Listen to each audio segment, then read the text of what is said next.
My daughter threw me out of the house because I wouldn't bow down to her husband's mother like some servant. She has money. Make her food and scrub the floors. I cried alone in my room, but what I did next shocked everyone. Before we continue, first let me thank you for watching Granny's Voice. Please subscribe and tell us where you're watching from in the comments. We might give you a shout out in our next video. Today's special shout out goes to Claudia King from Dallas, Texas. Thank you for being part of our family. Now let me tell you my story. I never thought my own child would make me feel so worthless. At 68, I believed I had felt every kind of pain life could give. But standing in Lucy's fancy kitchen that cold morning, watching her rush around getting ready for Margaret's visit, I knew I was wrong. "Grandma, the plates need to sparkle," Lucy shouted from the living room where she was moving pillows for the 4th time. "Margaret sees every tiny thing, and this lunch must be perfect." I wiped each dish until it shined, making sure everything looked just right. My hands shook, not because I was old but because I felt scared about what was coming. Margaret Stone, my son-in-law David's mother, was coming to eat with us. The woman who owned 3 big stores in town, who drove a car that cost more than most people's houses, who had never talked to me like I was a real person. The doorbell rang at exactly noon. Margaret never came late or early. "Answer the door, Grandma," Lucy hissed, fixing her blue dress one more time. "And remember what we talked about earlier." What we talked about. That morning talk still hurt my heart. Lucy had sat me down like I was a little kid getting told what to do. "Margaret expects things done a certain way when she eats here," she had said, not looking at my eyes. "Just help out. Do whatever she wants." I opened the door and found Margaret standing there in a white coat that probably cost more than my rent for 3 months. She was a tiny woman, not very tall, but she acted like she owned the whole world. "Mrs. Stone," I said softly, stepping back. "Please come inside." She walked past me like I wasn't there, giving me her coat like I worked for her. The heavy, expensive coat felt heavier than it should in my arms. David appeared right away, giving his mother a kiss on the cheek. "Mom, you look great. How was your drive from the golf club?" "Boring," Margaret said, sitting in the big chair that Lucy had saved just for her. "The road work on Main Street is terrible. Someone needs to fix it." I stood there holding her coat, waiting for someone to tell me where to put it. When nobody paid attention to me, I quietly hung it in the closet. Lunch started 20 minutes later. I had spent all morning making Margaret's favorite foods: roast chicken, green beans, and apple pie. My feet hurt from standing so long, but I wanted everything to be perfect for Lucy. "Rose," Margaret said as I put the soup in front of her. It was the first time she said my name all day. "This soup tastes funny. Too much salt." "I can make new soup," I said quickly. "No need," Lucy jumped in, giving me a mean look. "Grandma will just get the canned soup from the kitchen." I nodded and went to the kitchen, my face burning hot. Canned soup from a can for the meal I had worked on all morning with fresh vegetables from my little garden. When I came back, Margaret was telling a story about her trip to the beach. "The hotel workers were amazing," she was saying. "They did everything before I even asked. That's what good service looks like." She looked at me in a mean way as I put the canned soup next to her bowl. The main food was even worse. Margaret complained about the chicken being too dry, the beans being too soft, even the way I had folded the napkins. Every mean word felt like a slap. But what hurt more was watching Lucy agree with every bad thing Margaret said. "You're so right, Margaret," Lucy said when Margaret complained that the water glasses had spots on them. "Grandma, could you wash these again quickly?" I took the glasses to the kitchen, my hands shaking as I dried each one with a clean towel. Through the doorway I could hear them laughing about something. The sound felt sharp in my ears. By the time I served the pie, I felt like a ghost walking through someone else's house. When Margaret's coffee cup was empty, she just held it up without looking at me, expecting me to fill it. When she dropped her napkin, she waited for me to see it and give her a new one. The worst part came when lunch was over. "Rose," Margaret said, standing up and smoothing her silk shirt. "I need to use the bathroom before I leave." Make sure it's very clean. My heart stopped. She wanted me to clean the bathroom. Not just make it tidy, clean it like I was hired help. I looked at Lucy, waiting for her to say something. Anything to save what little respect I had left. Instead, she smiled big.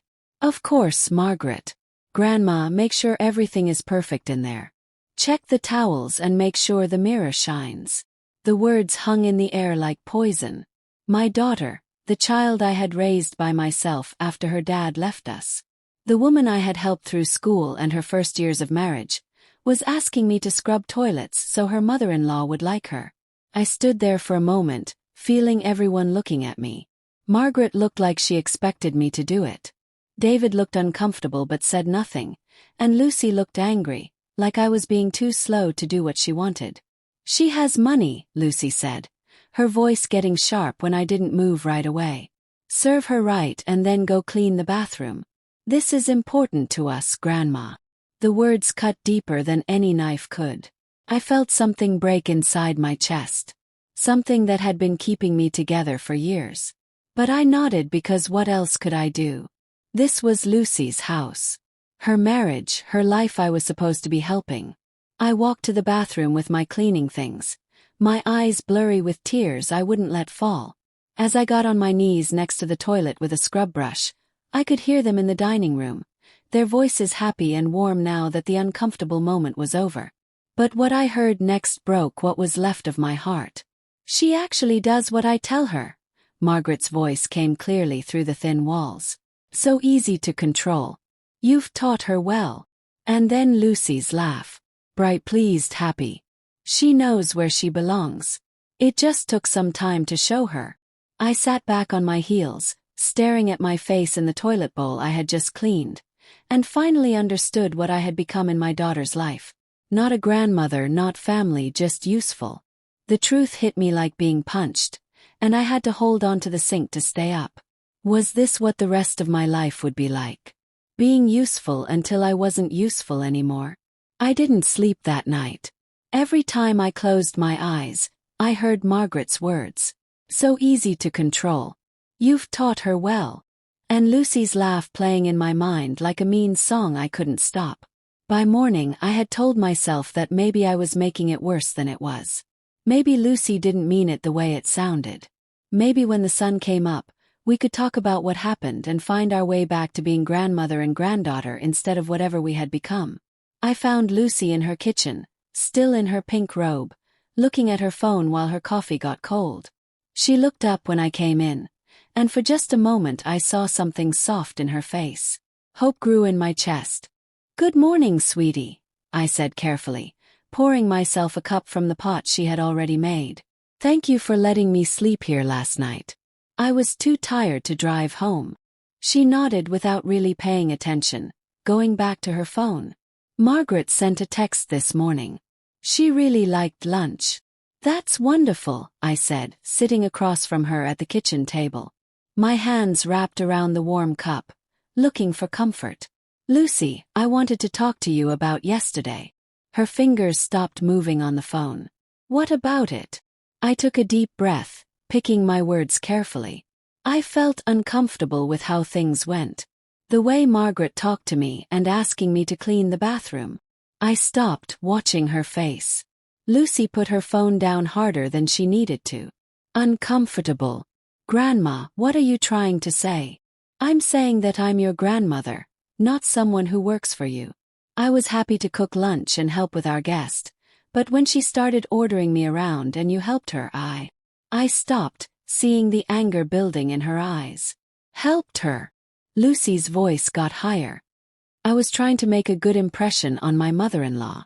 Do you understand how important she is to our future, to David's job? I understand that she's important to you, I said quietly. But I'm important too. I'm your grandmother. Lucy stood up so fast her chair scraped the floor. And as my grandmother, shouldn't you want what's best for me? Shouldn't you want to help me succeed? Of course I do, but nothing. She started walking around the kitchen, her robe flying behind her. Do you know what Margaret could do for us? She knows the mayor, the bank president. David's computer business could get contracts worth millions if she says good things about us. I stared at my daughter. This woman I had raised to be strong and independent, watching her turn herself into someone who only cared about money and status. And you think the way to get those contracts is by making your own grandmother feel ashamed? Ashamed. Lucy turned to face me, her face red with anger. You think being asked to serve lunch and clean a bathroom is shameful? Do you know what's really shameful, Grandma? Having a grandmother who's so proud and stubborn that she can't see the big picture. The words hit me like a slap. Lucy, please just listen to yourself. You're talking about treating me like a servant in your own home. And you're talking like someone who thinks she's too good to help her own granddaughter. Lucy's voice had become shrill now. You know what your problem is, Grandma? You've always been jealous. Jealous? I couldn't hide my shock. Jealous of what? Of my success. Of my marriage. Of the life I've built. She was getting more upset by the second. You never had any of this. Grandpa left you with nothing, and you've spent your whole life being bitter about people who have more than you. The cruelty of it took my breath away. How can you say that to me? I worked 3 jobs to help pay for your school. I gave up dating, gave up any chance at my own happiness to make sure you had every opportunity. And now you want me to pay for that forever, Lucy shot back. You want me to give up my future because you made choices that didn't work out. I felt tears starting to sting my eyes, but I blinked them back. I want you to treat me like a human being who deserves respect. Respect. Lucy laughed, but there was no happiness in it. Grandma, what do you actually bring to this family? What do you give us? You don't have money like Margaret does. You don't know important people. All you can do is serve people. And you can't even do that without complaining. Each word was like a nail being hammered into my heart. This was my granddaughter. The baby I had rocked to sleep when Lucy was too tired. The little girl whose skinned knees I had kissed better. The young woman whose dreams I had supported even when they seemed impossible. I gave you love, I whispered. I gave you a grandmother's love. Love doesn't pay the bills, Grandma. Love doesn't help David's business or our future. At that moment, David appeared in the doorway, still in his pajamas, hair messy from sleep. He looked between us like he knew something bad was happening. Everything okay in here? He asked, though his voice suggested he already knew it wasn't. Lucy turned to him right away, looking for support. I was just explaining to Grandma that we need her to be more helpful when Margaret visits. David shifted uncomfortably. Grandma seemed a little tense yesterday, he said carefully. I mean, Margaret noticed. Noticed what? I asked, though I wasn't sure I wanted to hear the answer. Just that you seemed unhappy about helping out, David said, not looking at my eyes. She mentioned that you didn't seem very happy about serving lunch. I stared at him in disbelief. I cooked for 4 hours. I served every course. I cleaned your bathroom with a scrub brush while you all sat comfortably in the dining room. But you did it with an attitude, Lucy jumped in. Margaret could tell you were unhappy about it. That made everyone uncomfortable. Of course I was unhappy about it. The words exploded out of me before I could stop them. I was being treated like hired help in my own granddaughter's home. It's not your home, Grandma, Lucy said quietly. The simple statement cut deeper than all her shouting had. This is my home, mine and David's. And in our home we need people who support our goals, not people who make things difficult. I felt the ground moving beneath me. What are you saying? Lucy and David looked at each other in a way that said everything. Then Lucy straightened her shoulders and looked at me with a cold determination I recognized from her business meetings. I'm saying you need to decide what kind of relationship you want with us. If you want to be part of this family, you need to accept your place. Help when we ask for help without complaints or drama. Make Margaret feel welcome and respected when she visits. And if I don't? Another look passed between them. This time David spoke. Then maybe it's better if you don't visit when Margaret's here, he said softly. Maybe it's better if you take some time to think about what's really important. The room fell silent except for the ticking of the kitchen clock and the quiet hum of the refrigerator. I looked at my granddaughter, searching her face for any sign of the child I had loved so much, the young woman I had given up everything for. I saw a stranger. "So those are my choices?" I asked, my voice barely louder than a whisper. "Be your servant or be cut out of your life." Lucy's jaw got tight. "Don't be so dramatic, Grandma. We're just asking you to be helpful, to be part of the team." "The team," I repeated. "And what job do I have on this team?" She didn't answer, but she didn't need to. I could see it in her eyes, in the way she held her shoulders, in the way she looked at me like I was a problem to be solved rather than her grandmother. I was the help. Nothing more, nothing less. I stood up slowly, feeling every one of my 68 years in my aching bones. "I need to go home." "Grandma," Lucy started, but I held up my hand. "I need to think," I said, "about what you've said, about what you're asking me to do." I walked upstairs to get my overnight bag, my legs feeling heavy with each step. Behind me, I could hear them whispering, but I couldn't understand the words. Maybe I didn't want to. As I packed my few things, I caught sight of myself in Lucy's guest room mirror. I looked old, tired, beaten down. When had I become this person? When had I become someone who could be thrown away so easily by her own family? I was almost to my car when I heard the front door open behind me. "Grandma, wait," Lucy called out. I turned, hoping against hope that she had come to say sorry, to take back the horrible things she'd said, to remember that she loved me. Instead, she stood on her front porch in her expensive robe, looking like she was already sorry she had come after me. "Just think about what we talked about, okay?" she said. "This doesn't have to be hard. We can still be a family." I looked at her, my beautiful, successful, heartless granddaughter, and felt something important change inside me. The last bit of hope I'd been holding on to finally broke. "You're right," I said quietly. "It doesn't have to be hard at all." I got in my car and drove away, leaving her standing there on her perfect porch in her perfect neighborhood with her perfect life that had no room in it for a grandmother who wanted to be treated like more than furniture. But as I drove home to my small apartment, I couldn't shake the feeling that this wasn't over. Something told me that the life Lucy thought was so perfect was built on much shakier ground than she realized.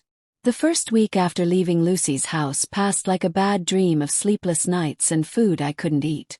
I kept thinking about every moment of that terrible lunch, every cruel word from the morning after, trying to understand how my relationship with my granddaughter had fallen apart so completely.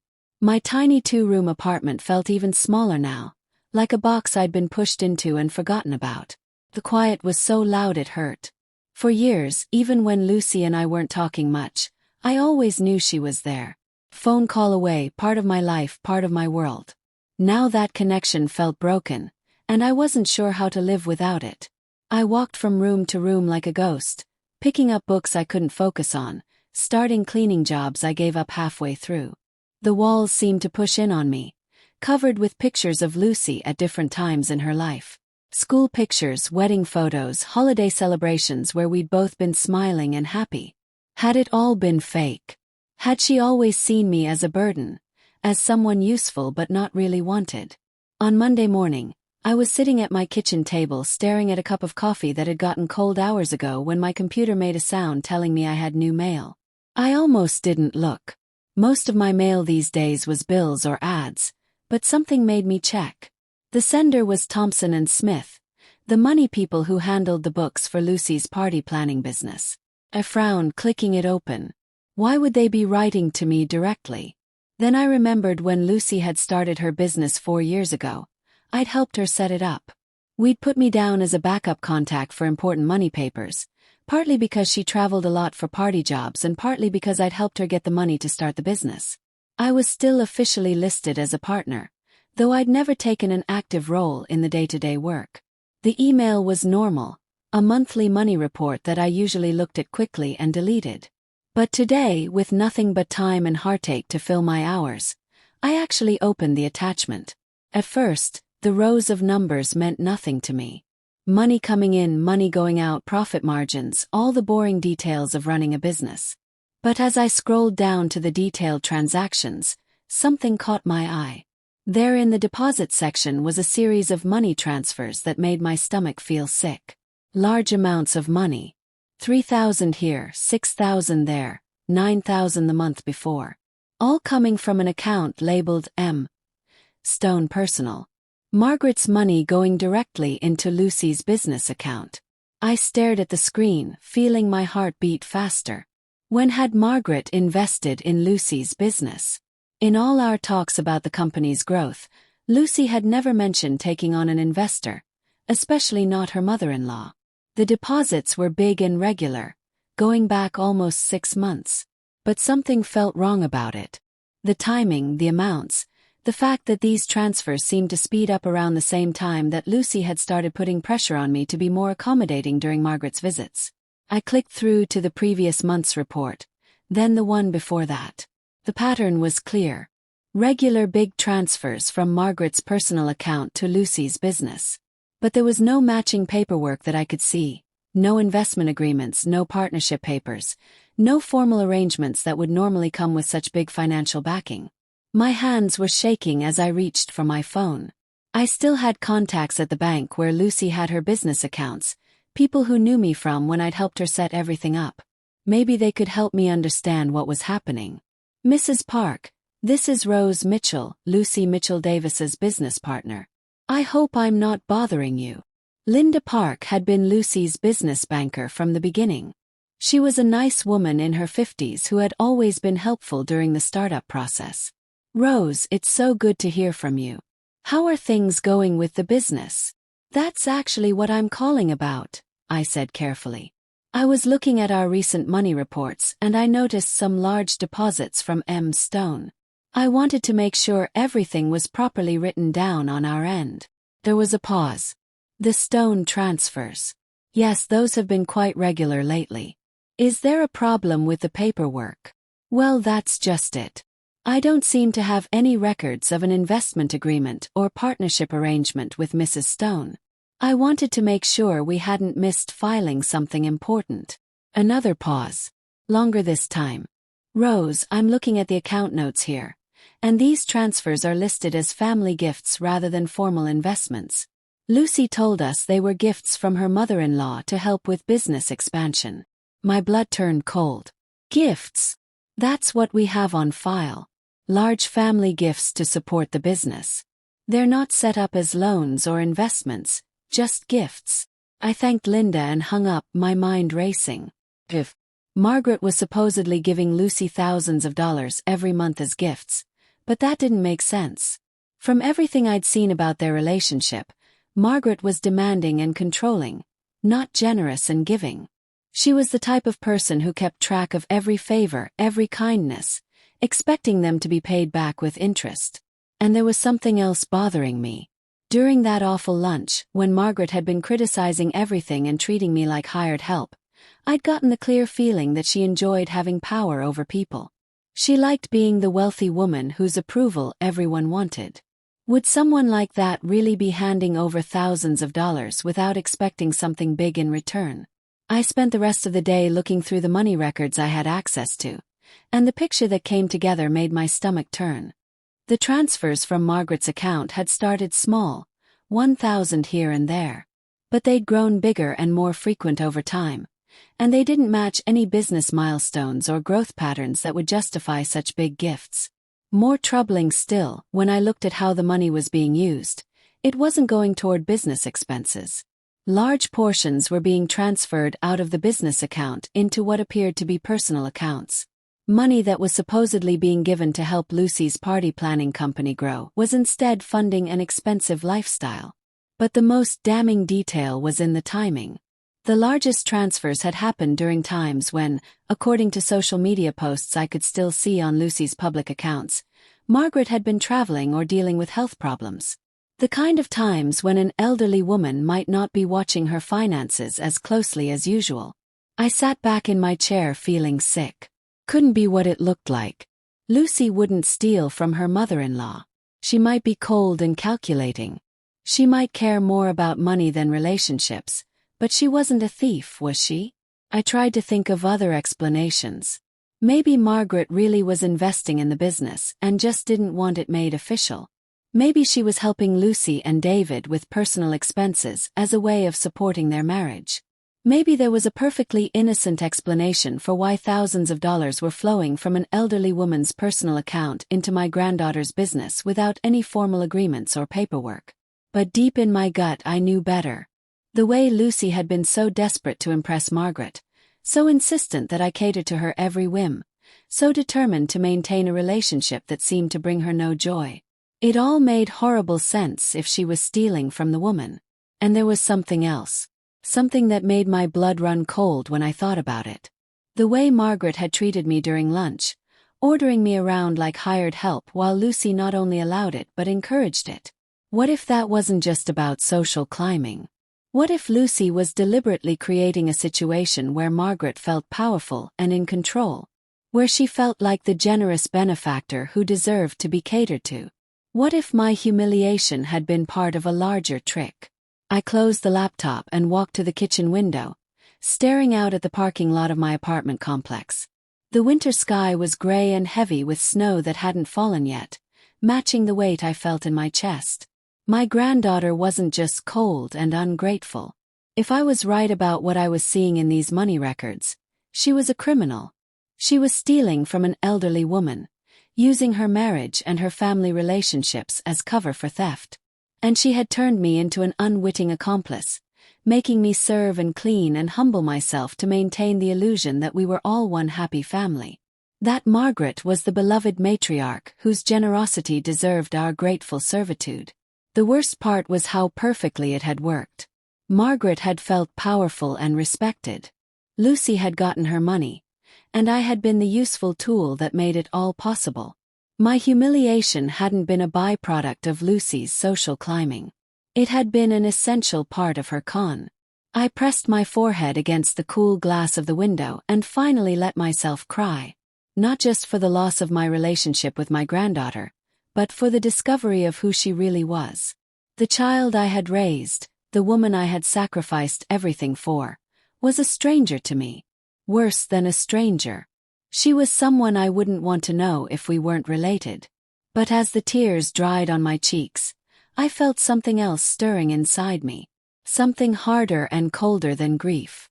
If Lucy thought she could use me as a prop in her scheme to steal from an elderly woman, she had made a serious mistake. I might be old. I might be alone. I might have been foolish enough to let myself be humiliated for the sake of family peace. But I wasn't going to stand by and watch her destroy an innocent person's life. It was time Margaret knew exactly what kind of daughter-in-law she had. Sleep became impossible after discovering those money records. I'd lie in bed staring at the ceiling, my mind going through the implications of what I'd seen, trying to convince myself there had to be another explanation. But every time I closed my eyes, I saw those numbers. $38,000 in total over 6 months flowing from Margaret's personal account into Lucy's business with no paperwork, no agreements, no legitimate business purpose. By Thursday morning, I knew I had to dig deeper. I couldn't go to Margaret with suspicions.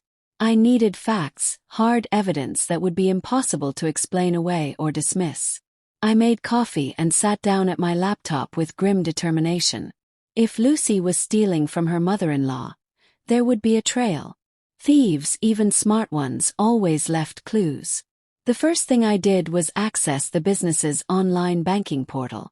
As a listed partner, I still had login information, though I'd rarely used them since helping Lucy set up the accounts years ago. I held my breath as I entered the password, half expecting to find that my access had been taken away. But the screen loaded without problems, showing me real-time account activity. What I saw made my stomach drop. The pattern was even more extensive than the monthly summaries had revealed. Not only were there regular transfers from Margaret's account, but there were also cash withdrawals and transfers to personal accounts that didn't match any legitimate business expenses I could identify. Money was flowing in from Margaret and flowing right back out to fund what looked like personal purchases. I spent the next 3 hours going through transaction records line by line, matching dates and amounts. A $2,000 withdrawal on the same day Lucy had posted Instagram photos from an expensive weekend spa trip. A $5,000 transfer to David's personal account the week before they'd taken their anniversary trip to Hawaii. Thousands of dollars in cash withdrawals with no business reason whatsoever. But I needed more than just money records. I needed to understand how this scheme was working, how Lucy was getting access to Margaret's money in the first place. That's when I remembered something that had puzzled me during that awful lunch. Margaret had mentioned several times that she was so grateful that Lucy helped her with those confusing computer banking things, and that it was wonderful to have someone young and smart handling her complicated money matters. At the time, I'd thought she was just being condescending about Lucy's business skills. Now I wondered if it meant something more sinister. I picked up my phone and dialed a number I hadn't called in months. Riverside Community Center, this is Sarah. Hello, this is Rose Mitchell. I'm calling on behalf of Mrs. Margaret Stone. She asked me to confirm some details about her recent account activity. It was a gamble, but people at senior centers were used to family members handling routine questions. Of course, Miss Mitchell. How can I help you? Mrs. Stone wanted me to verify whether her automatic payment arrangements are still in place. She's been having some confusion about which bills are being paid directly from her accounts. Let me check her file. Yes, I see she has several automatic payments set up. Her monthly membership fees, meal service, and activity fees are all handled through automatic withdrawal. Is there a specific payment she was concerned about? She mentioned something about business-related payments. She wasn't sure if those were still active. There was a pause. I don't show any business payments in our system, but Mrs. Stone did mention that her daughter-in-law handles most of her personal banking now. You might want to check with the bank directly. My heart was pounding as I hung up. Lucy was handling Margaret's personal banking. That explained how the transfers were happening so regularly and in such big amounts. Margaret had given Lucy access to her accounts, trusting her to help manage bills and expenses, and Lucy was using that access to steal from her. I spent the rest of the morning making careful phone calls, pretending to be Margaret's representative or family member. What I discovered painted a picture of systematic financial exploitation that made me feel physically ill. Lucy hadn't just been given access to one account. She had power of attorney privileges for several of Margaret's financial affairs. She could make transfers, pay bills, and manage investments on Margaret's behalf. It was an arrangement that made sense on the surface. Margaret was in her 70s, traveled frequently, and might legitimately need help keeping track of complex finances. But Lucy was abusing that trust in the most calculated way possible. The transfers weren't random or opportunistic. They were carefully structured to avoid triggering automatic fraud alerts. The amounts varied just enough to seem natural. They happened during times when Margaret was likely to be distracted or unavailable, and they were always labeled as family support or business development categories that would seem reasonable if Margaret happened to notice them during routine account reviews. It was sophisticated, methodical theft disguised as family financial planning. But the discovery that truly broke my heart came when I found Lucy's personal social media accounts, the private ones she thought only close friends could see. Through some careful internet searching and social media cross-referencing, I found posts dating back almost 10 months where Lucy talked about her financial strategy with casual cruelty that took my breath away. Managing the old woman's money is easier than I thought, read one post from 5 months ago. She barely pays attention to where it goes as long as she feels important and in control. Another from just 3 months ago. The key is making them feel generous and appreciated. Let them play the role of the wealthy matriarch, and they'll fund whatever lifestyle you want. And the one that made me physically sick. Sometimes I can't believe how easy this is. She actually thanks me for helping with her finances. If she knew what I was really doing, she'd probably drop dead. LOL. I stared at the screen in horror.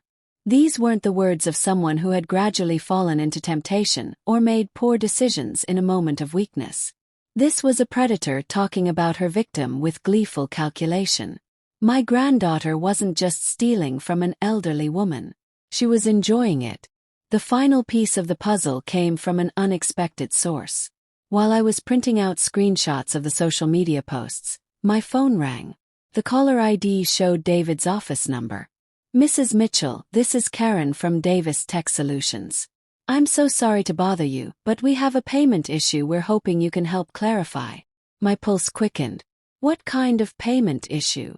Well, we've been receiving monthly payments from a Mrs. M. Stone for the past several months. The payments are substantial, usually around $3,000, and they're labeled as computer consulting fees. But Mr. Davis hasn't done any work for a Mrs. Stone, and we can't find any contracts or project records in our system. I felt the blood drain from my face. These payments are going directly to David's firm. Yes, ma'am. We've been depositing them and setting the money aside because we weren't sure what to do. Mr. Davis keeps saying he'll look into it, but he's been traveling a lot lately. And well, we're getting concerned about the accounting irregularities. How much money are we talking about in total? About $21,000 over the past 7 months. It's a significant amount, and we need to either return it or properly document whatever services it's supposed to cover. I thanked Karen and hung up, my hands shaking. It wasn't just Lucy. David was involved too, taking money directly from his mother's accounts under the guise of computer consulting fees for work that didn't exist. They were working together to systematically rob Margaret Stone. I spent the rest of that day organizing everything I discovered. Financial records showing the transfers from Margaret's accounts to Lucy's business. Screenshots of social media posts revealing the calculating nature of the scheme.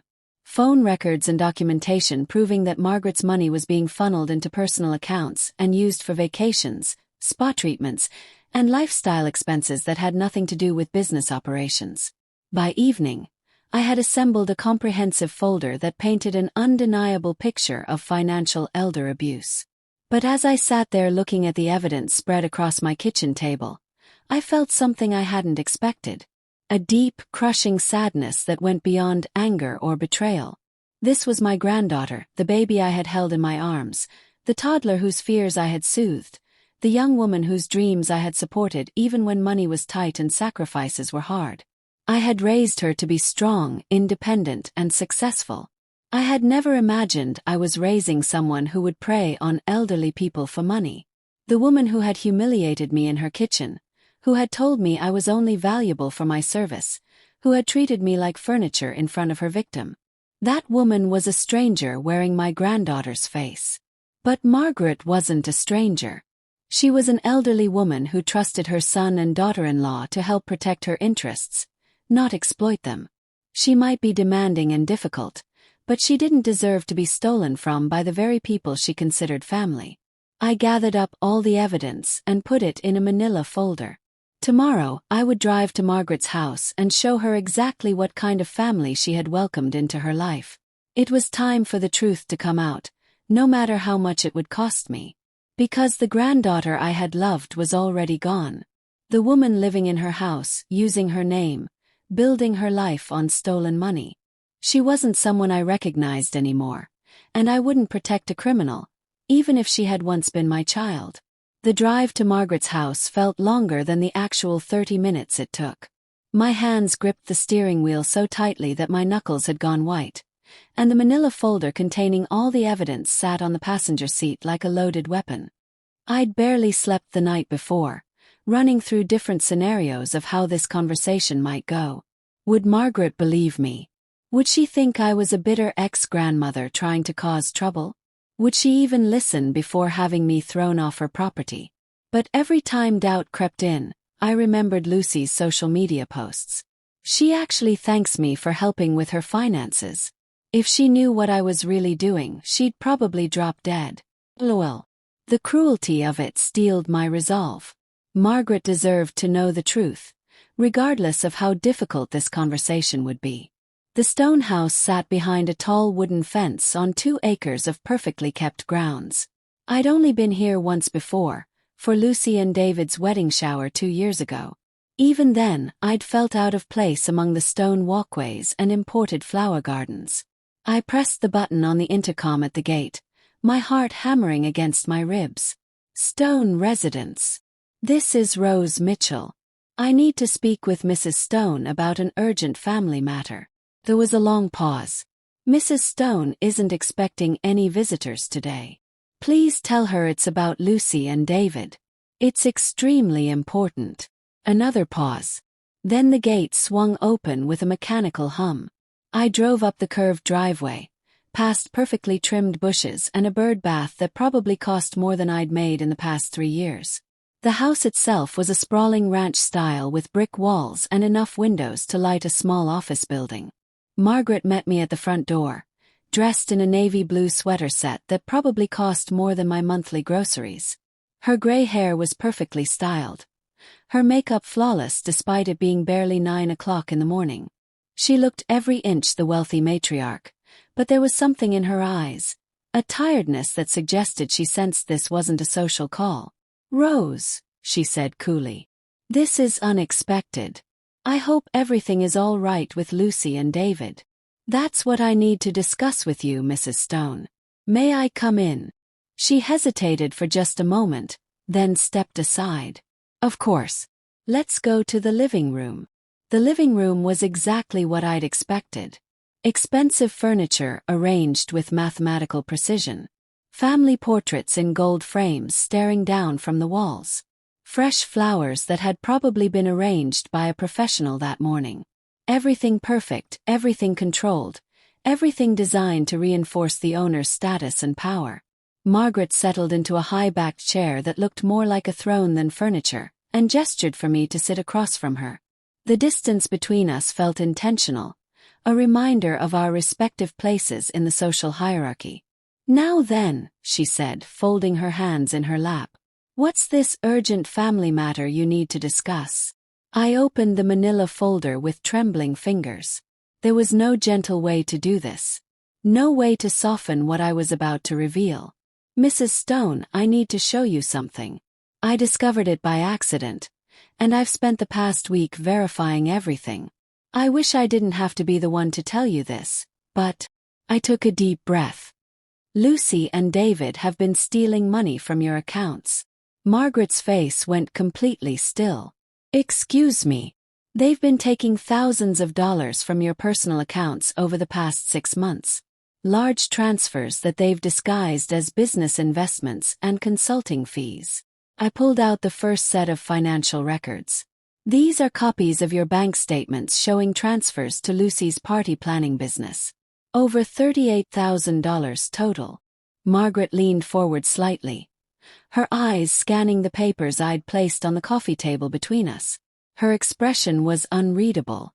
"This shows money going to Lucy's business," she said carefully. "I've been supporting their endeavors. That's not theft. With respect, Mrs. Stone, did you authorize these specific transfers? Did you know that this money wasn't being used for business purposes, but for personal vacations and luxury purchases?" I spread out the next set of documents. The business account records showing how the money had been immediately transferred out or withdrawn in cash, cross-referenced with social media posts showing Lucy and David's expensive lifestyle choices. Margaret's face grew paler as she examined the evidence. "These dates. David told me he needed funds for a major computer project last month. He said it was a time-sensitive opportunity that would benefit both his firm and our family's investments." "Mrs. Stone," I spoke gently, "I spoke to David's office yesterday. They've been receiving payments labeled as computer consulting fees from your account. $21,000 worth. But there are no contracts, no projects, no work being done. David's own staff is confused about why they keep receiving money for services that don't exist." I watched the color drain completely from her face.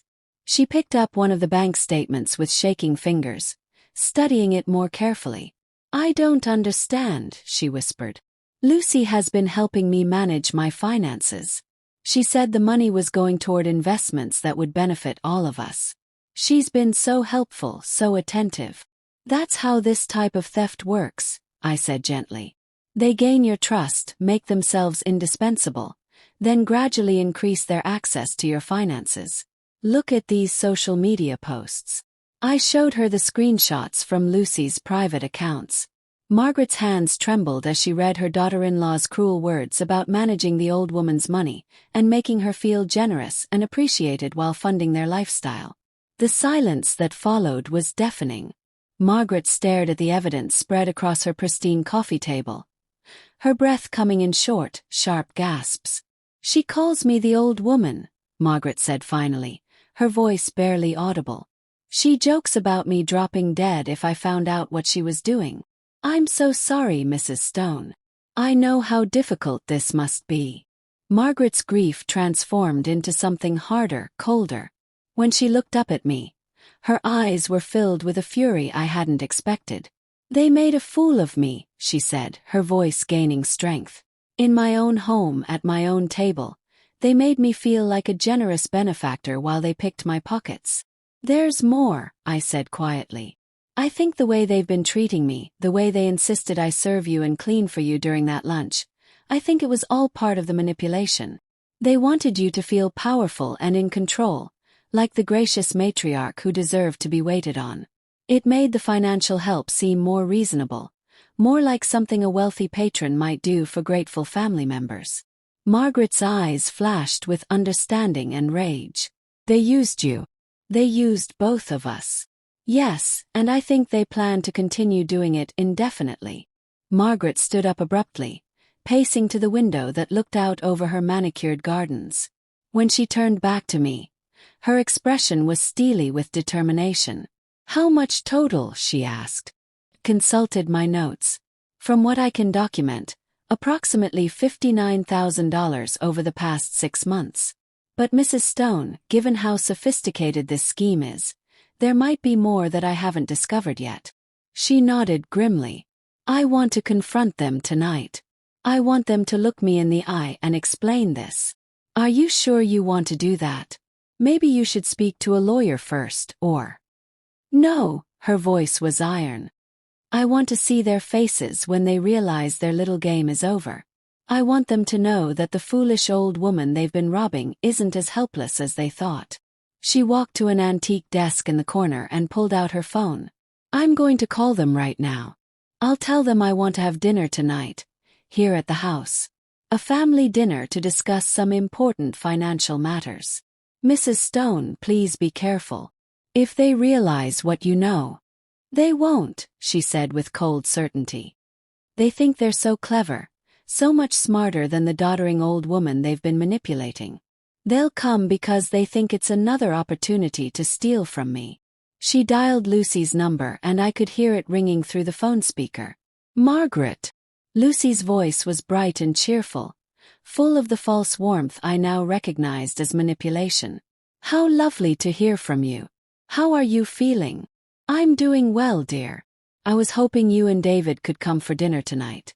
There are some financial matters I'd like to discuss with you both." There was a pause. "Financial matters. Is everything all right?" "Oh yes, everything's fine. I've just been reviewing some of my accounts and I'd like your input on a few decisions. You know how much I value your guidance on these complicated matters." I could practically hear Lucy's greed through the phone. "Of course, Margaret. We'd be delighted to help. What time works for you?" 6 o'clock. "And Lucy, don't bring Rose this time. I think we should keep this conversation just within the immediate family." Another pause. "Shorter this time." "Absolutely. Just the 3 of us. We'll see you at 6. Margaret hung up and looked at me with grim satisfaction. "They're coming. They think they're walking into another opportunity to manipulate me. What will you do? What will you say to them?" Margaret's smile was cold and sharp as a blade. "I'm going to give them exactly what they deserve. But first I need to make some phone calls. My lawyer, my banker, and my accountant. It's time to make sure that when this is over, they face consequences for what they've done." She turned to me, and for the first time since I'd arrived, her expression softened slightly. "Rose, I owe you an apology. The way I treated you at that lunch, the way I let them treat you. I understand now that it was all part of their manipulation, but that doesn't excuse my behavior. You didn't deserve to be humiliated in service of their con game." I felt tears prick at my eyes. "Thank you for saying that. Will you stay for dinner tonight? I think you've earned the right to see how this ends." I looked at this woman who had once made me scrub her bathroom, who had treated me like hired help, while my own granddaughter orchestrated my humiliation. Now she was offering me a seat at the table where justice would finally be served. "Yes," I said quietly. "I think I'd like that very much." 6 o'clock arrived with the weight of an execution. I sat in Margaret's living room, watching through the window as Lucy's sleek car pulled up the circular driveway. My stomach churned with anxiety and anticipation as I saw my granddaughter and grandson-in-law step out of the car, both dressed in expensive clothes that had probably been purchased with Margaret's stolen money.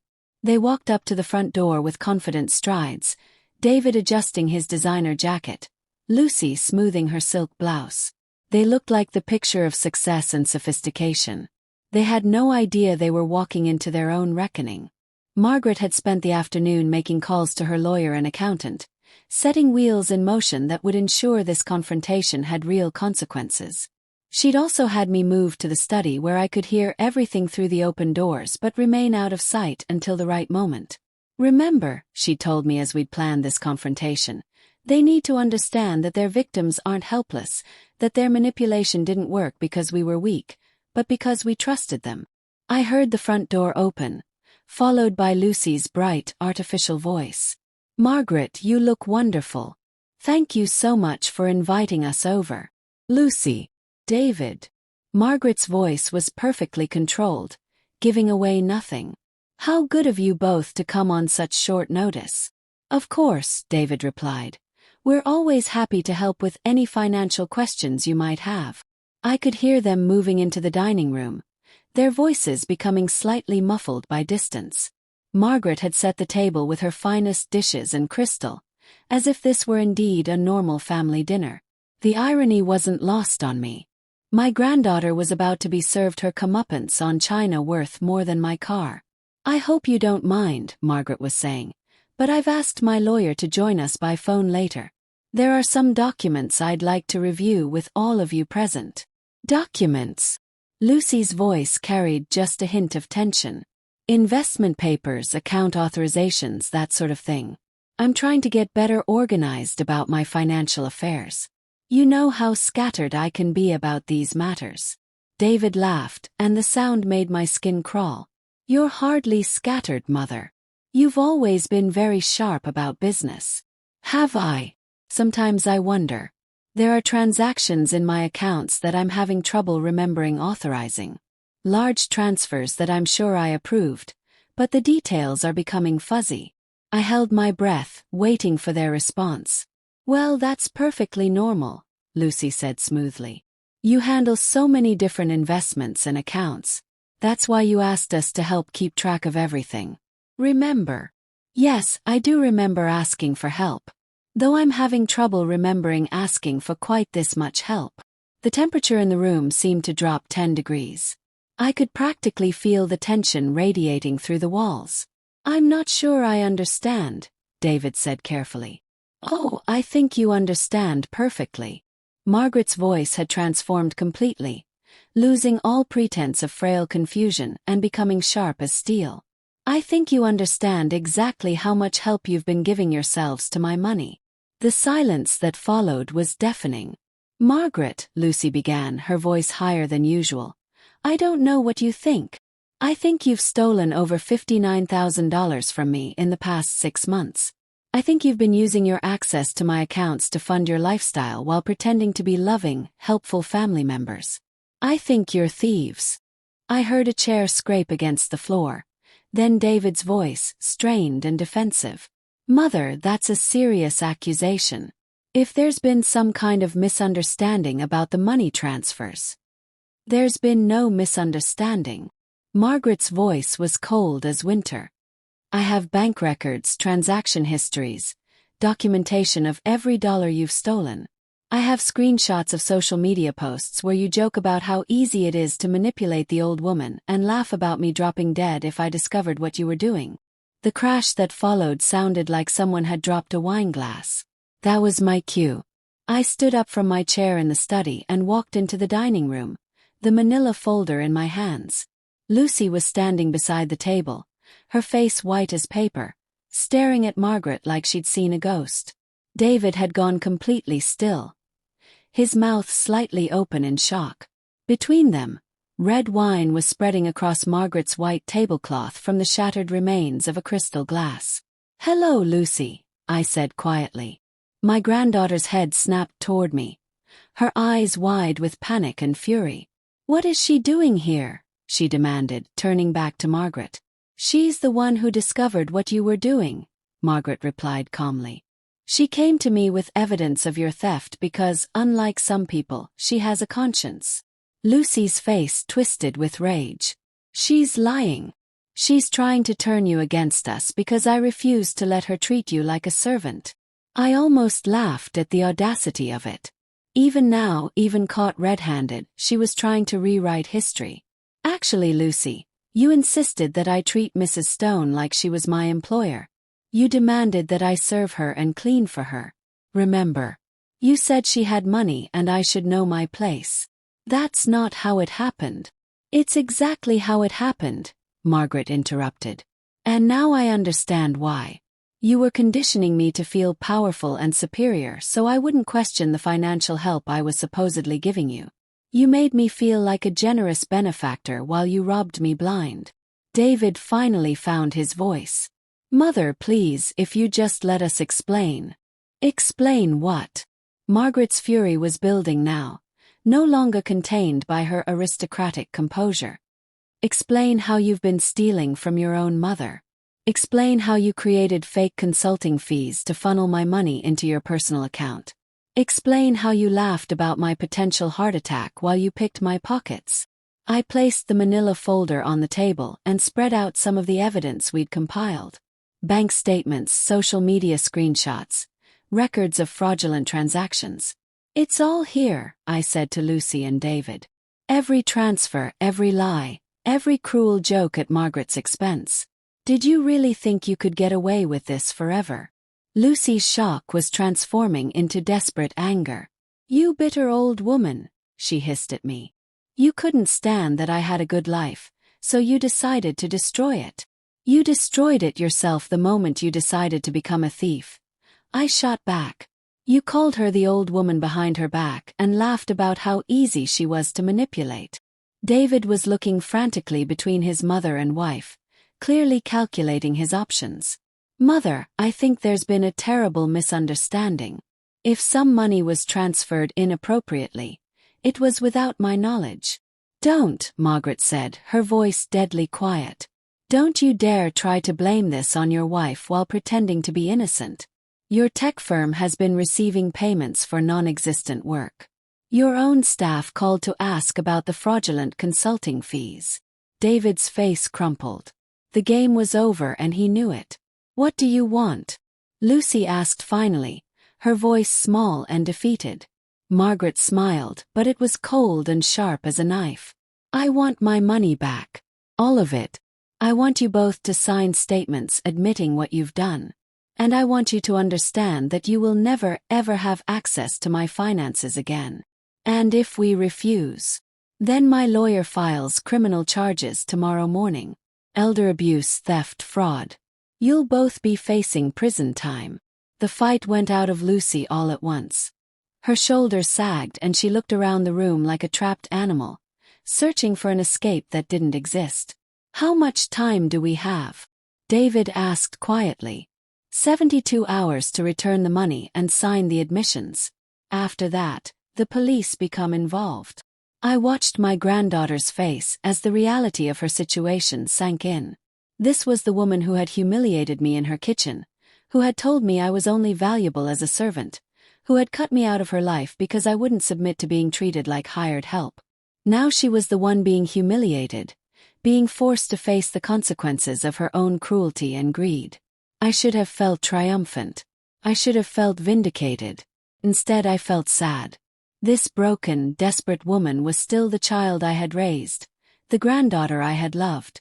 Even knowing what she'd done, even understanding who she really was, part of me grieved for the person I'd thought she could be. But a larger part of me felt something I hadn't experienced in years. Self-respect.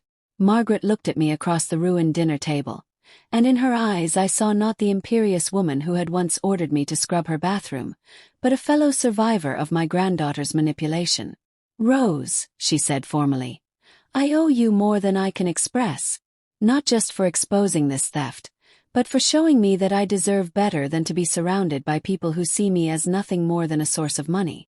Lucy looked between us with something like horror, finally understanding that she'd lost more than just her victim. She'd created an alliance between the two women she'd tried to pit against each other. "Grandma," she said, turning to me with tears in her eyes. "Please, I made mistakes, but I'm still your granddaughter. Don't let her destroy our family." I looked at her for a long moment, remembering the little girl who used to climb into my lap when she was scared. The young woman who used to call me for advice about everything from career decisions to what to cook for dinner. "You destroyed our family the day you decided I was only valuable as a servant," I said quietly. "You lost me as a grandmother when you chose to see me as a tool for your schemes rather than a person who deserved your respect." 3 months later, I was sitting in Margaret's sunroom, reviewing applications for the house management position she'd offered me. Not as an employee, but as a partner in managing her extensive household affairs. It was work that respected my intelligence and experience, work that paid me fairly for my contributions. Lucy and David had returned most of the stolen money and signed the admission statements to avoid criminal prosecution. Their marriage hadn't survived the scandal. David had filed for divorce within weeks, claiming he'd been manipulated by his wife. They'd lost their house, their cars, and most of their expensive possessions to pay back what they'd stolen.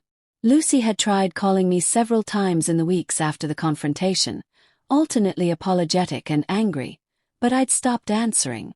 There was nothing left to say between us. I'd finally found what had been missing from my life for so many years. Dignity. The right to be treated with respect, to have my contributions valued, to exist as more than just someone else's convenience. Margaret and I had built an unlikely friendship based on mutual respect and shared survival. We were two women who had been used and dismissed, who had found strength in refusing to accept that treatment any longer. I was 68 years old, and for the first time in decades, I was truly free. Now I'm curious about you who listened to my story. What would you do if you were in my place? Have you ever been through something similar? Comment below. And meanwhile, I'm leaving on the final screen 2 other stories that are channel favorites, and they will definitely surprise you. Thank you for watching until here.